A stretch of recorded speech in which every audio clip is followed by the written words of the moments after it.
वंदे मातरम। सारी हदें पार हो चुकी हैं सनातनियों, सारी हदें पार हो चुकी हैं।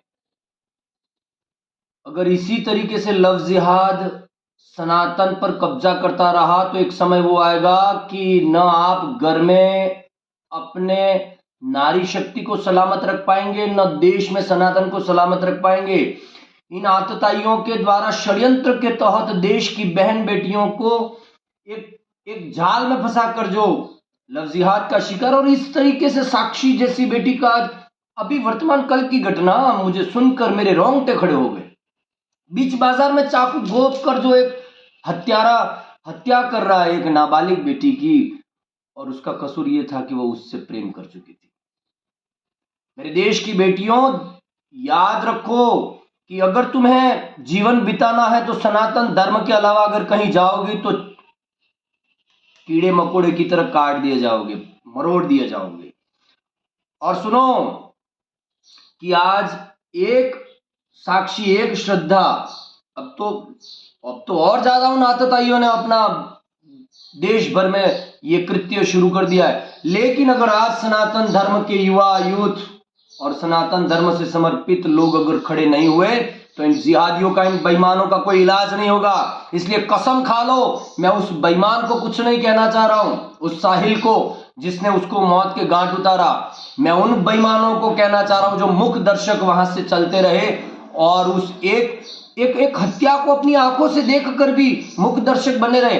पहले तो उन बेईमानों को लटकाओ फांसी पर जो मुख दर्शक धर्म को हानि पहुंचते हुए देखते रहे, और दूसरा, अगर सरकार और कानून ना करे तो दे दो हमको, हम समाधान करेंगे उसका, और अगर नहीं दे सकते तो समाधान करो, वरना आप समय बहुत बुरा आने वाला है, ध्यान रखना आप सब लोग।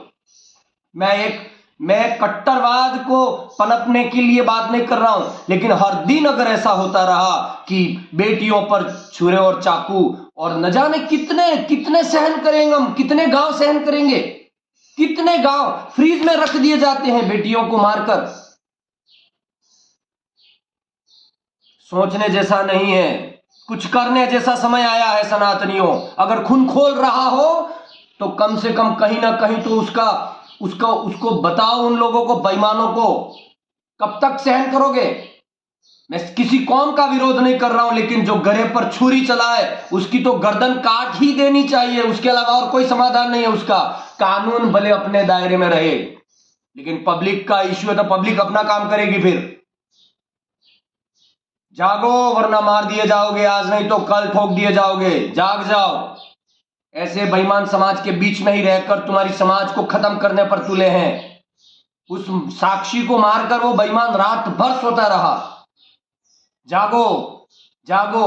मैं सारी कौम को, किसी कौम को गलत नहीं ठहरा रहा हूं, लेकिन जो उन कौम में उतर कर जो ऐसा काम कर रहे हैं वो हकीकत में दंड के भागीदारी है सनातनियों। उन्हें दंड देना भी तुम्हारा ही काम है, क्योंकि 4 पुरुषार्थों में, धर्म, अर्थ, काम और मोक्ष में ये सारी चीजें आती है। 4 नीतियों में सारी चीजें आती हैं, शाम, दाम, दंड और भेद।